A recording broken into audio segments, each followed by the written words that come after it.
Hello friends, welcome once again to the new session of Smita classes. Today we will be dealing with the 11th chapter of SST book of Standard 5. The name of the book is Social Studies Success and it is the 11th chapter and the name of the chapter is The Development of Medical Science.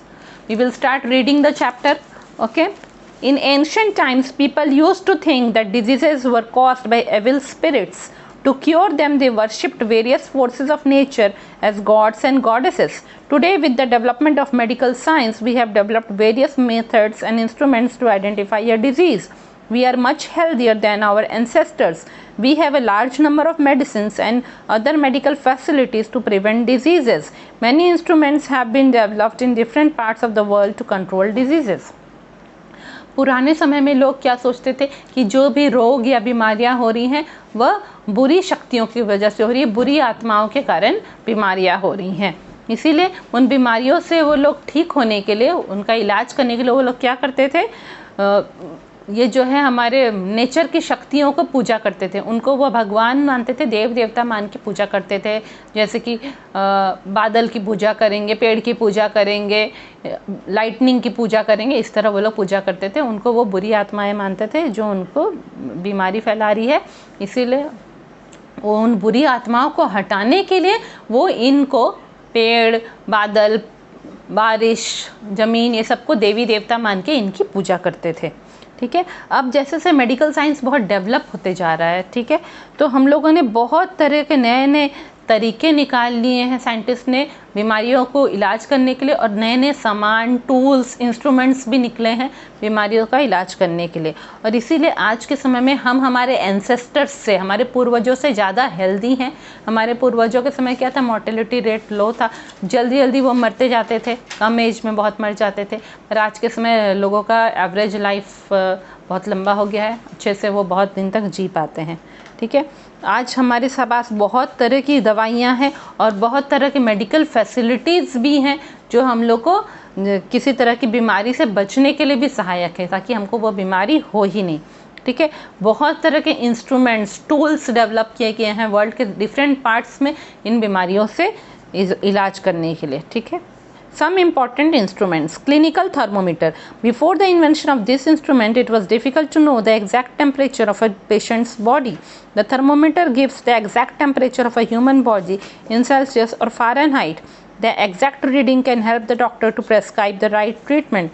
The thermometer is placed under the tongue or the armpit of a patient. The sensitive mercury in the glass tube moves to the marking indicating the temperature of the body. The clinical thermometer was invented by Daniel Gabriel Fahrenheit in 1715.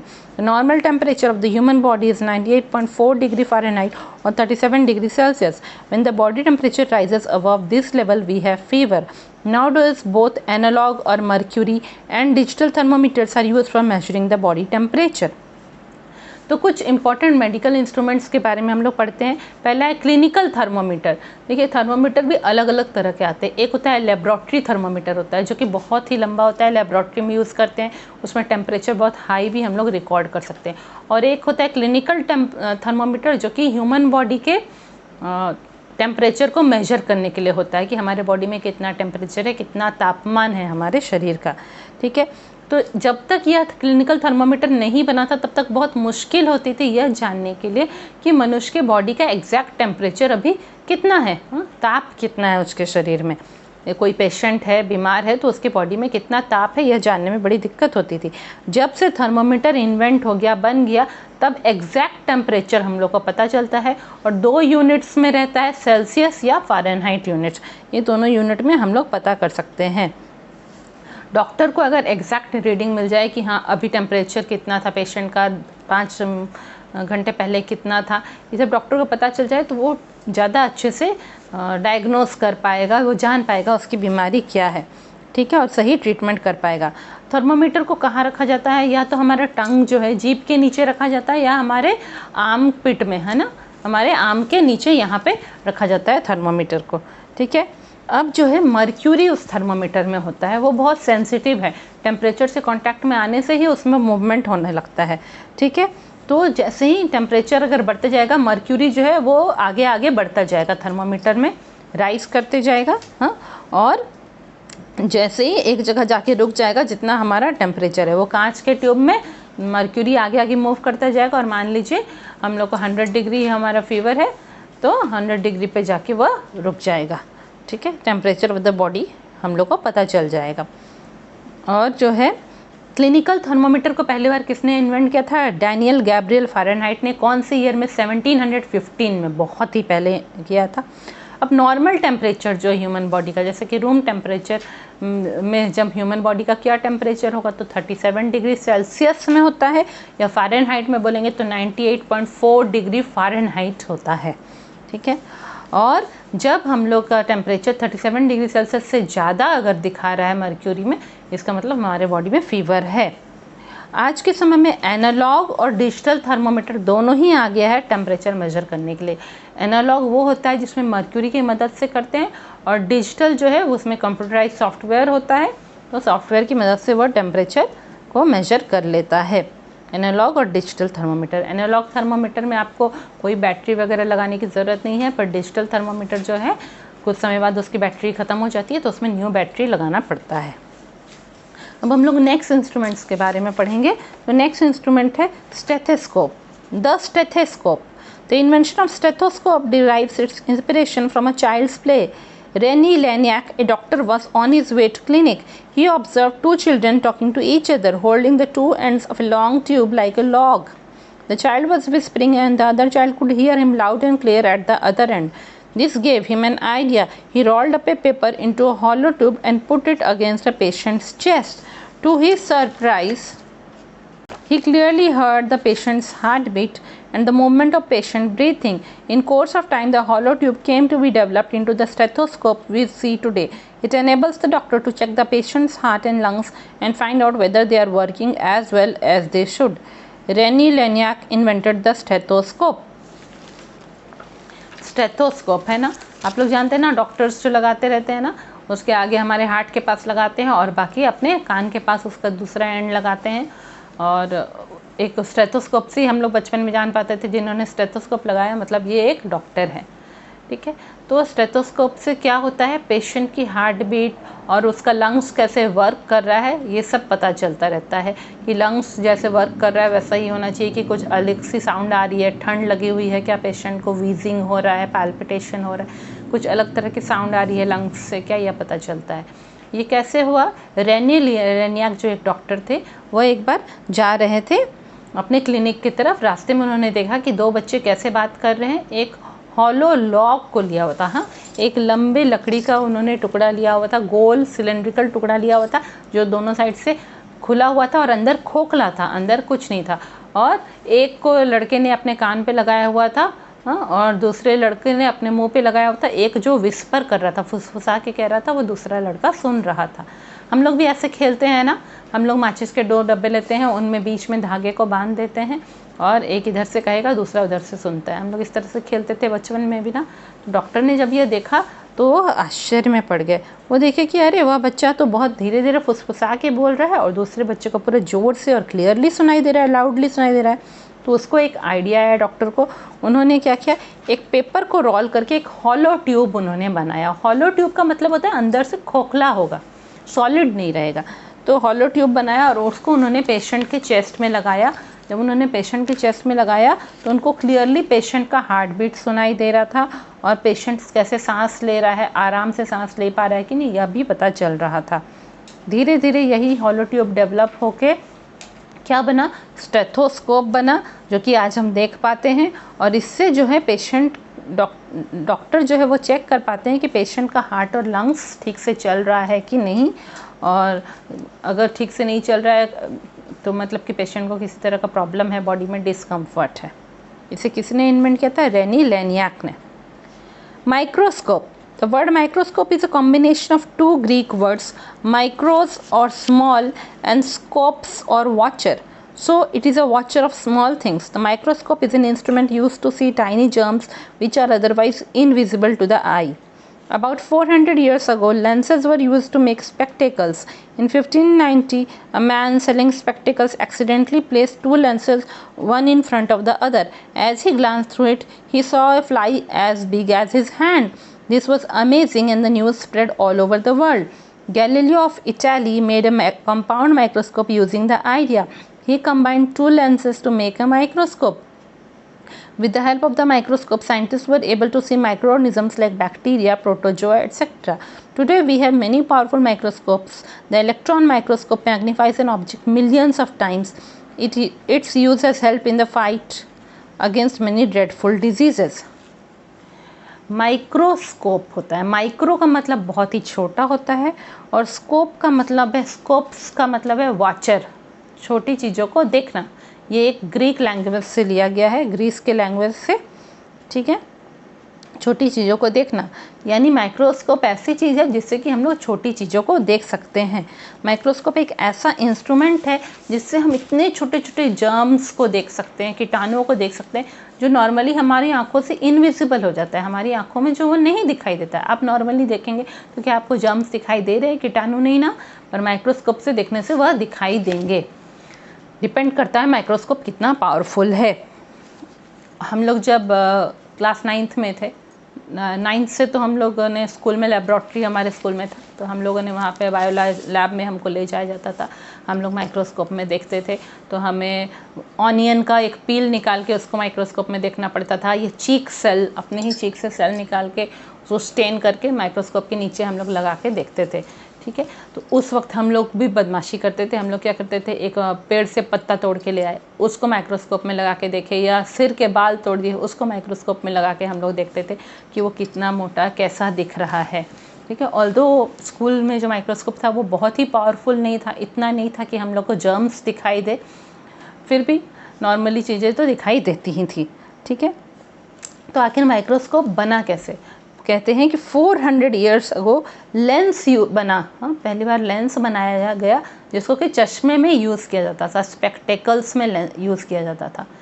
देखिए हमारे चश्मे में क्यों हम लोग को चश्मे पहनने की ज़रूरत होती है, क्योंकि हमारे आँख में जिस जगह पे इमेज बनना चाहिए वहाँ पे नहीं बन पाता है, आँख का नर्व्स वीक हो जाता है, या तो इमेज आँख के बहुत आगे बन जाता है या आँख के बहुत पीछे अंदर की तरफ बन जाता है, जहाँ पे हमारा आँख उसको ठीक से विजुअलाइज नहीं कर पाता है। इसीलिए चश्मे में लेंस लगाया जाता है जिसको देख के हमारा इमेज राइट जगह पे बनता है। जो हम लोग देख रहे हैं वो माइंड में हमारा इमेज राइट जगह पे बनता है, जहाँ हम लोग सही अच्छे से उसको क्लियरली देख सकते हैं, ठीक है।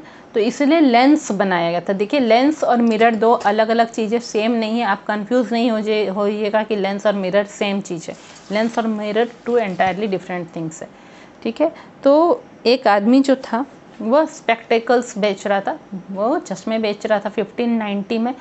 तो वो लेंस को चश्मे के फ्रेम में फिट करता था, तो अचानक से उसने 2 लेंसेस को रख दिया, एक के ऊपर एक, एक के सामने एक को रख दिया। और जब उसने उससे झांक के देखा तो उसको जो है एक मक्खी उड़ती हुई इतनी बड़ी दिखाई दी, पूरे उसके हाथ के जितनी बड़ी दिखाई दी, मतलब मक्खी का साइज़ मैग्नीफाई हो गया था। वह बहुत ही आश्चर्यजनक घटना थी और यह घटना पूरे दुनिया में बहुत तेज़ी से फैल गई। उस वक्त जो थे एक साइंटिस्ट थे गैलीलियो, इटाली में रहते थे। इसी फैक्ट को माइंड में रख के उन्होंने कंपाउंड माइक्रोस्कोप का आइडिया उनके माइंड में आया। उन्होंने 2 लेंसेज मिला के माइक्रोस्कोप बनाए और जब अच्छा माइक्रोस्कोप बनने लगा तब साइंटिस्ट जो है वो कीटाणु देख पाते थे, जर्म्स देख पाते थे, क्योंकि बैक्टीरिया, प्रोटोजोआ, ये सब सारे जर्म्स को वो देख पाते थे, ठीक है। इसीलिए तो पता चला कि जर्म्स भी रहता है हमारे एनवायरनमेंट में आसपास, जो कि हम लोग को पता नहीं चल पाता था, ठीक है। आज हमारे पास जो है बहुत मतलब माइक्रो ऑर्गेनिजम्स को देख पाए। माइक्रो ऑर्गेनिजम्स कैसे होते हैं, इतने छोटे होते हैं जो हमारे आँख को विजिबल नहीं होते, सिंगल सेल के या 2-3 सेल्स के जो होते हैं हमारे आँखों को दिखाई नहीं देते हैं। आज हमारे पास बहुत बड़े बड़े पावरफुल माइक्रोस्कोप हैं। इनफैक्ट एक इलेक्ट्रॉन माइक्रोस्कोप भी है जिससे आप इलेक्ट्रॉन्स को भी देख सकते हैं और वह किसी ऑब्जेक्ट को मिलियंस ऑफ टाइम्स मैग्नीफाई कर सकता है। इमेजिन करिए, मिलियंस ऑफ टाइम्स उसको मैग्नीफाई कर सकता है। और चूँकि साइंटिस्ट अब देख पाते हैं माइक्रो ऑर्गेनिजम्स को, तो वो देख पा रहे हैं कि मैग्नीज्म कैसे एनवायरनमेंट में वो सर्वाइव कर रहा है, कैसे एनवायरनमेंट में वो डेड हो जा रहा है, कब वह बेहोश हो जा रहा है। तो इसी कारण बहुत ही खतरनाक बीमारियों का क्योर निकल चुका है, इलाज निकल चुका है ये माइक्रोस्कोप की मदद से। Other machines, X-ray machine makes it possible for the doctor to see inside the patient's body.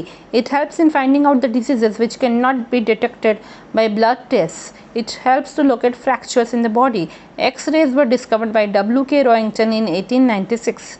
Besides X-ray machines, nowadays we have CAT scan, ultrasound, and magnetic resonance imaging (MRI). These machines help the doctor to give a complete picture of the organs of our body. ECG and EEG machines are used to monitor heart and brain respectively. All these machines help in surgery as well. Laser, light amplification by stimulated emission of radiation, is used to perform delicate operations without cutting the diseased part of the body. दूसरे machines क्या है? X ray machine. आप सब ने सुना होगा ना, x ray machine कब यूज़ होता है? जब हमारे बॉडी के पार्ट में किसी पार्ट में फ्रैक्चर हो जाएगा, या अगर फ्रैक्चर नहीं भी हुआ है. लंग्स का भी एक्सरे होता है कि लंग्स के भीतर आखिर बहुत सारे जर्म्स हैं, कि क्या प्रॉब्लम है लंग्स में कि हमको सांस लेने में मुश्किल हो रही है. तो इसी तरह बॉडी में जहाँ जहाँ फ्रैक्चर होगा वहाँ पर डॉक्टर पहले एक्सरे करके देखते हैं कि वाकई में वहाँ पे फ्रैक्चर हुआ है कि नहीं. एक्सरे मशीन में क्या होता है, एक पर्टिकुलर तरह के एलिमेंट से वो लोग रेज़ निकलता है, जिस रेज़ को वो बॉडी के थ्रू पास करते हैं, और वह रेज़ इतना पावरफुल होता है कि वो स्किन को पेनिट्रेट करते हुए अंदर चला जाता है, बोन्स तक चला जाता है, और वहाँ से वह टकरा के जब वो वापस आता है तो उसका इमेज आ जाता है. ठीक है, वो एक्सरे रिपोर्ट के ऊपर उसका इमेज आ जाता है और हम लोग जान पाते हैं कि हम लोग को कहाँ पे क्या फ्रैक्चर हुआ है, कि कहाँ पे बोन्स का प्रॉब्लम है. ठीक है, अब ऐसे अब बोन्स में फ्रैक्चर हुआ, वो ब्लड टेस्ट में तो पता नहीं चल पाएगा. उसको डिटेक्ट करने के लिए डॉक्टर्स को एक्सरे की ही ज़रूरत होती है. एक्सरे किसने डिस्कवर किया था? W.K. रोएंगटन ने 1896 में इसे डिस्कवर कर दिया था. अब तो और भी अच्छे अच्छे मशीन्स आ गए हैं. एक्सरे मशीन के अलावा कैट स्कैन आया है, कंप्यूटर एम्प्यूटेड टोमोग्राफी जो है, कैट स्कैन आ गया है. मैग्नेटिक रेजोनेंस इमेजिंग आ गया है, MRI, और अल्ट्रासाउंड भी आ गया है. ठीक है, ये सब के बारे में आप लोग हायर क्लासेस में पढ़ेंगे कि ये सब में कैसे होता है. तो ये सब आ गया है जिससे कि डॉक्टर को एक कंप्लीट पिक्चर मिलता है कि हमारे बॉडी का ऑर्गन्स कैसा है और कैसा काम कर रहा है. ठीक है, कैट स्कैन आ गया है.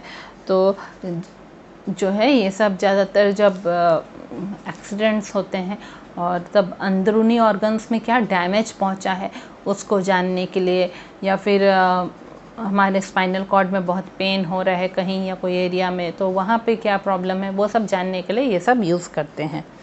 और अल्ट्रासाउंड तो आप जानते हैं कि चाइल्ड बर्थ के पहले भी अल्ट्रासाउंड टेक्निक को यूज़ करते हैं कि स्टमक में, यूटेरस में, यूरिनरी ब्लैडर में इधर कहीं कुछ प्रॉब्लम है, स्टोन्स है, वो सब के लिए भी अल्ट्रासाउंड टेक्निक्स यूज़ करते हैं जानने के लिए कि अंदर क्या प्रॉब्लम है. ECG और EEG मशीन जो होता है, हाँ, इलेक्ट्रोकार्डियोग्राम और इलेक्ट्रोएन्सेफेलोग्राम जो होता है, ये मशीन जो है वो पता करते हैं कि ब्रेन और हार्ट ठीक से काम कर रहा है कि नहीं. उनको मॉनिटर करने के लिए ये मशीन की ज़रूरत होती है. हाँ, और ये ही मशीन ये लोग जो है सर्जरी के समय भी ये लोग यूज़ करते हैं. जब ऑपरेशन कुछ कर रहे होते हैं इस मशीन की मदद वो लेते हैं. इसी तरह लेज़र टेक्निक जो है, light amplification by stimulated emission of radiation. Radiation को इस तरीके से फेंकना, रेडिएशन मतलब लाइट रेज जिसमें एनर्जी हो, तो इस तरीके से डालना कि वो लाइट का पावर और बढ़ जाए, वो रे का पावर और बढ़ जाए. ठीक है, तो बहुत ही कोमल एरियाज़ का ऑपरेशन करने के लिए और बीमारियों को ठीक करने के लिए लेज़र टेक्निक को यूज़ करते हैं. लेज़र टेक्निक को आजकल कहाँ यूज़ करें? जब आँखों में मोतियाबिंद हो जाती है, कैटरैक्ट हो जाती है, तो उस टाइम भी लेज़र टेक्निक को यूज़ करते हैं. या लेज़र ऑपरेशन ऑफ आइस करते हैं, आँखों का लेज़र ऑपरेशन करते हैं चश्मे हटाने के लिए. हाँ, तो उस वक्त भी लेंस को लोग लेज़र के थ्रू कट वट करके उसको ठीक करते हैं. तो या टिश्यूज़ को, एग्जैक्ट तो मुझे भी नहीं पता, डॉक्टर्स ज़्यादा अच्छा बता पाएंगे, पर लेज़र टेक्निक जो है ऐसे बहुत ही नाजुक ऑपरेशंस के लिए किया जाता है. आँखों के ऑपरेशन के लिए किया जाता है, ये श्योर है, मैंने सुना है. ठीक है, अब आगे पढ़ते हैं surgery. Surgery is a process by which the doctors can cut or remove the sick or damaged part of the body. Surgery was practiced in India in ancient times. There were many surgeons in ancient India who knew a great deal about the human body. They carried out surgical operations. Today, hospitals are equipped with a variety of instruments and technologically advanced machines to perform surgery. Today, vital organs like kidney or heart can be transplanted with the help of surgery. Modern surgery has made life safer and stronger. Chloroform is nowadays widely used in operation theatres to make a patient unconscious. Thus, a patient does not feel pain and discomfort during a surgery. James Simpson introduced the use of chloroform in surgery. क्या होता है, surgery एक ऐसा process है जैसे कि human body का कोई एक पार्ट जो है वो बहुत डैमेज हो गया है, तो डॉक्टर उसको कट करके या रिमूव कर देते हैं, कट करके उसको हटा सकते हैं, ठीक है, damage part of the body को, वो सर्जरी में होता है, ठीक है, या फिर उसको रिपेयर कर सकते हैं। तो सर्जरी जो है इंडिया में बहुत पुराने समय से होता है। बहुत पुराने समय में भी हमारे कंट्री में सर्जन्स थे, जब मेडिकल फैसिलिटी इतना डेवलप नहीं था उस वक्त भी सर्जन्स हमारे कंट्री में थे जो बहुत कुछ जानते थे हमारे ह्यूमन बॉडी के बारे में, और वो लोग सर्जिकल ऑपरेशन भी करते थे, ठीक है। आज के हॉस्पिटल्स में क्या बहुत तरह के इंस्ट्रूमेंट्स हैं, है ना। जब आप सर्जरी वाले रूम में ओपीडी जो होता ये होता है, सर्जरी का जो रूम होता है, ठीक है, ऑपरेशन रूम, आप वहाँ जब घुसेंगे तो आप देखेंगे वहाँ पे तरह तरह के इंस्ट्रूमेंट्स रखे हुए रहते हैं, पूरे एडवांस्ड इंस्ट्रूमेंट्स रहते हैं, नए टेक्नोलॉजी को यूज़ करके रखे रहते हैं ताकि सर्जरी हो, पेशेंट को मिनिमम प्रॉब्लम हो, मिनिमम कट करना पड़े और आसानी से बहुत ही कम समय में सर्जरी हो जाए। और इतना सर्जरी एडवांस हो गया आज के समय में, किसी का किडनी डैमेज हो तो दूसरे हेल्दी पर्सन से लेके उसके बॉडी में उसका न्यू पर्सन का किडनी भी लगा सकते हैं, यहाँ तक कि हार्ट ट्रांसप्लांट भी किया जा रहा है ना, है ना, बड़ी खास बात। हार्ट तो निकलते ही मनुष्य मर जाएगा, है ना, पर ये लोग डॉक्टर्स इतने टेक्नोलॉजिकली एडवांस हो गए हैं कि वो हार्ट ट्रांसप्लांट भी कर पा रहे हैं। मॉडर्न सर्जरी के कारण जो है मनुष्य जो है उसकी जीवन और लंबा हो गया है और ज़्यादा सुरक्षित हो गया है। क्लोरोफॉर्म जो है एक केमिकल है, ठीक है, क्लोरोफॉर्म एक केमिकल है, CHCl3 उसका फॉर्मूला है, ठीक है। तो उसको जो है आजकल सर्जरी में बहुत यूज़ किया जा रहा है। क्यों? क्योंकि क्लोरोफॉर्म को जब स्मेल कराते हैं तो जो पर्सन को सर्जरी करना है उसको क्लोरोफॉर्म स्मेल करा देते हैं तो वो थोड़ी देर के लिए बेहोश हो जाता है, हाँ, ठीक है। जितने टाइम डिपेंड करता है कितने पावरफुल क्लोरोफॉर्म को हमने स्मेल कराया है, तो वह पर्सन अनकॉन्शियस हो जाता है, कुछ समय के लिए वह बेहोश जैसा हो जाता है, और उस टाइम हम लोग आसानी से उसको सर्जरी कर पाते हैं, डॉक्टर्स कट कर पाते हैं। नहीं तो नॉर्मली कट करेंगे बिना बेहोश के तो पेशेंट को इतना पेन होगा कि वह सह नहीं पाएगा, ठीक है। तो क्लोरोफॉर्म का यूज़ सर्जरी में किसने किया? जेम्स सिम्पसन थे, उन्होंने क्लोरोफॉर्म का यूज़ किया सर्जरी में। During a surgery, many patients died due to infection of wounds by germs. Joseph Lister started the use of carbolic acid to kill germs in operation theatres. Carbolic acid did not injure body tissues. He also started the practice of sterilization of surgical instruments to make them free from germs and infection. During sterilization, instruments are thoroughly cleansed in boiling water to make them free from germs. ये सच बात है। Surgery तो हमारे country में बहुत पहले से हो रहा है, पर सर्जरी करते समय जो है क्या होता है कि बाहर का जो इंस्ट्रूमेंट्स यूज़ करते हैं, चाहे नाइफ यूज़ कर रहे हैं, नीडल और जो भी सिकल टाइप का जो भी इंस्ट्रूमेंट यूज़ कर रहे हैं बॉडी पार्ट को काटने के लिए, उसके थ्रू या एयर के थ्रू अगर कुछ भी जर्म्स एंटर कर जाएगा उस वुंड में, उस घाव में, उस कट में अगर एंटर कर जाएगा बॉडी के भीतर, तो उस पर्सन की डेथ भी हो सकती है, हाँ, क्योंकि उसका जो बॉडी पार्ट कटा है वो ठीक से हील नहीं हो पाएगा, वहाँ इन्फेक्शन हो जाएगा और उसकी डेथ हो जाती है। कई बार पहले के समय में ऐसा होता था क्योंकि उस समय इतने स्ट्रॉन्ग एंटीबायोटिक्स भी नहीं थे जो कि घाव को तुरंत सुखा देते थे।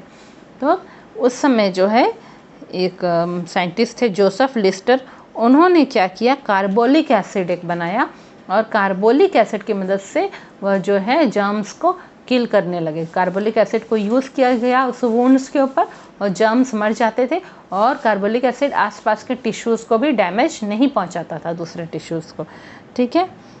उन्होंने ही प्रैक्टिस ऑफ स्टरलाइजेशन भी यूज़ किया। स्टरलाइजेशन क्या होता है? जितने भी हॉस्पिटल के इंस्ट्रूमेंट्स हैं जो कि सर्जरी में यूज़ हो रहे हैं तो उनको क्या करता है, पूरे बॉइलिंग वाटर में डाल दिया जाता है, और बॉइलिंग वाटर में वो बहुत देर तक बॉयल होने से क्या होता है कि उनके सारे जर्म्स मर जाते हैं। ठीक है, वैसे आजकल इंस्ट्रूमेंट्स भी हॉस्पिटल में आपने देखे होंगे, वो एक बड़ा कंटेनर जैसा होता है, वो बॉयल होता रहता है वाटर, उसी में वो लोग डाल देते हैं। ठीक है, तो बॉइलिंग वाटर में डाल दिया जाता है जिससे कि पूरा फ्री फ्रॉम जर्म्स हो जाता है, उसमें और जर्म्स नहीं होता है। तो जब इसमें जाएंगे हम लोग, ऑपरेशन थिएटर में जाते हैं, तो वहाँ जितनी भी चीज़ें रखी रहती हैं उन सब को स्टरलाइज करके ही रखा जाता है। एकदम ऑपरेशन के पहले भी उनको स्टरलाइज किया जाता है ताकि कुछ भी इन्फेक्शन बॉडी के भीतर नहीं जाए ऑपरेशन के समय, क्योंकि ऑपरेशन के समय बॉडी के अंदर के पार्ट्स को भी कट किया जा रहा है। Medicines. With advancement in science, people learned the causes of several diseases and the medicines used to cure them. The discovery of quinine helped in the treatment of malaria. Cocaine, which was used to deaden nerves for operations, came from the cocoa plant. Castor oil came from castor beans. Discovery of all these medicines helped to cure many diseases. जैसे जैसे science और advance हुआ, लोग जान पाए कि बहुत तरह की बीमारियों का आखिर कारण क्यों है, क्यों वो बीमारियां हो रही हैं, और वो लोग तब यह भी समझ पाए कि किस तरह की दवाइयाँ यूज़ करनी चाहिए उन बीमारियों का इलाज करने के लिए। मलेरिया जो बीमारी होती है, जब हमें बहुत मच्छर काट देते हैं तो मलेरिया बीमारी होती है जिसमें बॉडी शिवर करता रहता है और फीवर होती है बहुत, तब उसमें एक पर्टिकुलर एक प्लांट प्रोडक्ट है क्विनीन जो है, क्विनीन का डिस्कवरी किया गया प्लांट प्रोडक्ट का, जिसकी मदद से मलेरिया क्योर हो जाता था। ठीक है, उसी तरह जब ऑपरेशन करना है और कुछ बहुत सारे नर्व्स हैं हमारे बॉडी में, तो जो है कुछ नर्व्स को डेड कर देना है उस समय। ठीक है, कि और उनको वहाँ पे और उनकी ज़रूरत नहीं है, उनको डेड कर देंगे तभी वो ऑपरेशन परफॉर्म हो पाएगा। तब वैसे में क्या यूज़ करते, कोकेन यूज़ करते थे, और कोकेन कहाँ से मिलता है, कोकोआ प्लांट से मिलता है। इसी तरह कैस्टर बीन्स जो है एक प्लांट प्रोडक्ट है, उससे कैस्टर ऑयल निकलने लगा जो कि मेडिकल्स में यूज़ होता था। तो ये इस तरह तरह की मेडिसिन जो और डिस्कवर होती गई, इससे डिजीज़ेस का क्योर करना आसान हो गया। Antibiotics. Antibiotics are a recent discovery. Penicillin was the first antibiotic to be discovered. It was discovered by Alexander Fleming. Chloromycetin and streptomycetin were discovered later. Antidotes are substances which prevent the action of poison. ठीक है, antibiotics एक बहुत ही बड़ा discovery था। किसने, पहला antibiotic कौन सा डिस्कवर हुआ था, पेनिसिलिन था, जिसे किसने डिस्कवर किया था, अलेक्जेंडर फ्लेमिंग ने किया था, और वो बहुत तरह के इन्फेक्शन से वो फाइट करता था बॉडी को। ठीक है, अभी भी उसको यूज़ किया जाता है पेनिसिलिन को। बहुत दिनों बाद फिर क्लोरोमाइसेटिन और स्ट्रेप्टोमाइसेटिन नाम के भी एंटीबायोटिक्स डिस्कवर हुए। ठीक है, तो ये एंटीबायोटिक्स क्या करते हैं, जर्म से फाइट करते हैं, और कोई भी हमारे बॉडी का घाव या हमारे बॉडी में कहीं भी इन्फेक्शन हो रहा है उसको तुरंत वह ठीक करते हैं एंटीबायोटिक्स। ठीक है, अब है एंटीडोट्स। ये आपने सुना होगा ना, antidotes are the substances which prevent the action of poison. Poison हमारी बॉडी में चला गया है तो वो नुकसान नहीं हम पहुंचाए, इसके लिए एंटीडोट यूज़ करते हैं।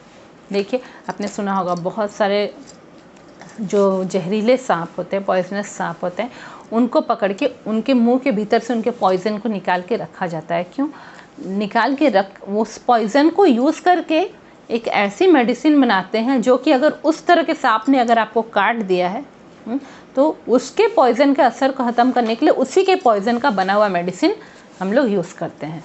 ठीक है, तो उसको एंटीडोट कहते हैं।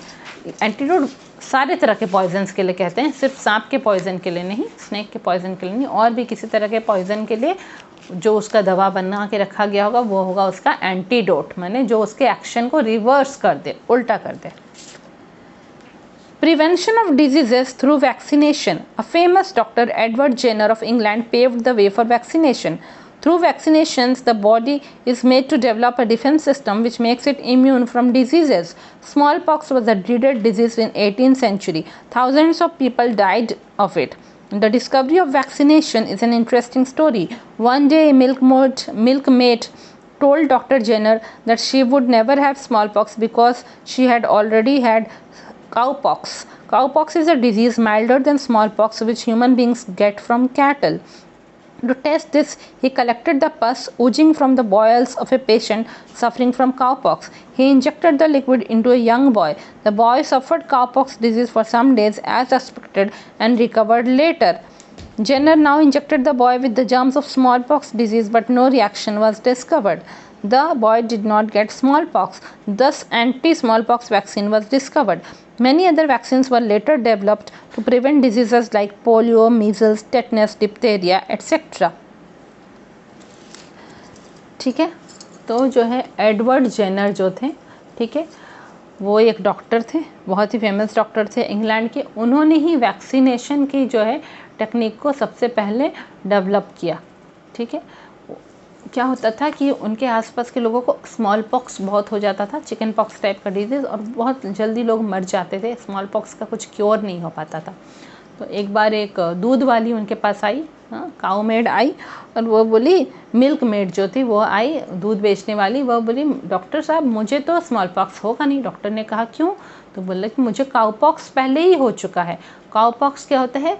ये कैटल से, गाय, गोट, है ना, काऊ, गोट, बफेलो, ये सब के कारण उनके कांटेक्ट में आने से एक डिजीज़ होता है स्मॉल पॉक्स टाइप का ही, पर उससे हल्का होता है, उससे लोग मरते नहीं हैं, वो कुछ दिन में ठीक हो जाता है। बॉडी में बॉयल्स आएंगे, फोड़े फुंसियाँ होंगी, पस निकलेगा, पर फिर बॉडी रिकवर कर जाएगा। तो उसने बोला मुझे काऊ पॉक्स हुआ है और मुझे नहीं होगा स्मॉल पॉक्स। तब डॉक्टर ने बोला ऐसा क्या? इसका मतलब इसके बॉडी में कुछ फाइटिंग सिस्टम आ गया है। इसलिए उन्होंने क्या किया कि एक पेशेंट जिसको काऊ पॉक्स हुआ था, उसके बॉयल्स से, फोड़ों से पस निकल रहा था, वो पस को लेके उन्होंने एक यंग लड़के के बॉडी में डाल दिया जो कि काफ़ी हेल्दी था। डाल तो दिया, मतलब उसके जर्म्स को उन्होंने उसके बॉडी में इंजेक्ट कर दिया। यंग लड़के को भी काऊ पॉक्स हो गया, कुछ दिन तक काऊ पॉक्स रहा, फिर वह ठीक हो गया। उसके बाद डॉक्टर ने क्या किया, स्मॉल पॉक्स के कीटाणुओं को उस यंग लड़के के बॉडी में डाला, पर उन्होंने देखा कि लड़के को स्मॉल पॉक्स नहीं हुआ, स्मॉल पॉक्स का कुछ भी सिम्टम्स नहीं हुआ। इसका मतलब कि उसके भीतर इम्यून सिस्टम डेवलप हो गया था, स्मॉल पॉक्स से लड़ने की ताकत डेवलप हो गई थी। तब डॉक्टर को समझ में आया कि ओह, तो इस तरह से वैक्सीनेशन बनाया जाता है।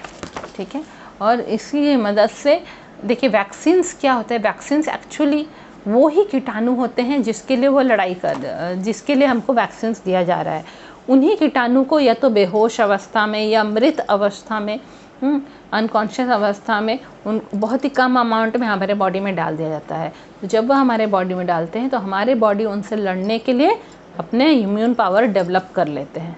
ठीक है, जब वो बेहोश अवस्था में होते हैं हमारा बॉडी उनसे फाइट करता है, इम्यून पावर डेवलप कर लेता है, और फिर उसके बाद फिर वो कीटाणु हम पे हमला करेंगे तो हमारे बॉडी को कुछ नहीं होगा। तो इसी तरह एंटी स्मॉल पॉक्स वैक्सीन बना, और जो है धीरे धीरे और भी दूसरे बीमारियों का भी वैक्सीन बना, जैसे पोलियो भी एक वायरल बीमारी है ना, मीज़ल्स का, टेटनस का, डिप्थेरिया का। अभी क्या होता है, टेटनस लोग बोलते हैं ना कि कोई भी लोहे की चीज़ से जिसमें कोरोजन हो, जंग लगा हुआ, अगर आपको कट गया है आप तुरंत जाके टेटनस इंजेक्शन ले लें। टेटनस इंजेक्शन क्या है? वो वैक्सीन ही है कि 24 आवर्स के भीतर आप ले लेंगे तो आपको वहाँ पे इन्फेक्शन नहीं होगा, आपका बॉडी बच जाएगा। ठीक है, इसी तरह मीज़ल्स और डिप्थेरिया भी बीमारियाँ हैं, उसके खिलाफ भी वैक्सीन बना है। तो ये किसने किया था वैक्सीनेशन की शुरुआत? एडवर्ड जेनर ने। Louis Pasteur discovered that germs were the cause of many diseases. He found out that boiling milk and water before consuming can kill all germs. The process of boiling milk at high temperatures and then cooling kills germs. This is called pasteurization. Louis Pasteur proved that germs carry diseases from one person to another. ठीक है, Louis pasture जो है उनको ये पता चला कि जो कीटाणु हैं वो एक पर्सन के बॉडी से दूसरे पर्सन के बॉडी में चले जाते हैं, चाहे खाने के थ्रू या उसके आसपास एनवायरनमेंट में रहने से, और उसके कारण ही बीमारियां बहुत फैलती हैं, ये कीटाणुओं जर्म्स के कारण। ठीक है, तो उन्होंने बहुत एक्सपेरिमेंट करके पाए, उन्होंने पैस्चराइजेशन टेक्निक डेवलप किया, जिसमें क्या है कि मिल्क को बहुत हाई टेम्परेचर में तक बॉयल कर देंगे, पूरा बॉइलिंग टेम्परेचर तक ले आएंगे, और फिर उसको पूरा कूल करेंगे। ठीक है, उसको पूरा ठंडा करेंगे। जब वो पूरा ठंडा हो जाएगा, या तो हम उसको क्या करते हैं, मिल्क को अच्छे रखने के लिए हम लोग क्या करते हैं, बॉयल करके रखते हैं, बार बार बॉयल करते हैं, या फिर बॉयल करने के बाद उसको ठंडा करके उसको फ्रिज में रख देते हैं, पूरा कूल टेम्परेचर में रख देते हैं, तब उसमें कीटाणु मर जाते हैं और एटमॉस्फेयर से जो कीटाणु आए हैं वो हमारे बॉडी में नहीं जा पाते हैं मिल्क के थ्रू। ठीक है, तो उन्होंने पैस्चराइजेशन टेक्निक यूज़ की। इसी की मदद से देखिए आजकल पैकेटेड मिल्क बहुत हम लोग को मिलता है, क्योंकि पैकेटेड मिल्क को पहले पैस्चराइज कर दिया जाता है, उसके कीटाणुओं को ख़त्म कर दिया जाता है, फिर उसे दिया जाता है।